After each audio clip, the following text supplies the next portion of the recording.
Ассаламу алейкум, такедосум. Если случайно будешь проезжать мимо здания мэрии, передай уважаемому городоначальнику, пусть он очистит снег только с центральной части города, остальные не трогает. Если он очистит снег в других местах, будет видно мусор, особенно вокруг Белого дома.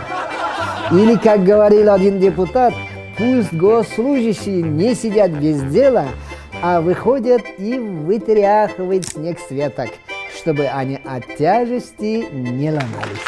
Это советует, между прочим, депутат Джорко Кенеша.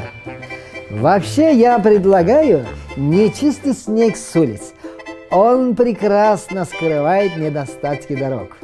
Не видно ни ям, ни колдобин. Такедосум, ты слышал, что нашему городоначальнику предлагали взятки в виде дорогого авто и сотен тысяч долларов за услугу? Например, за кресло в мэрии. Такедосум, как ты думаешь, на что намекает мэр? Это размер взятки? Или он хочет сказать, что не берет взятки? Или наоборот, намекает, что взятки выросли до таких размеров? Я не понял, Такедос. Ты понял, Такедос? Я лично не понял.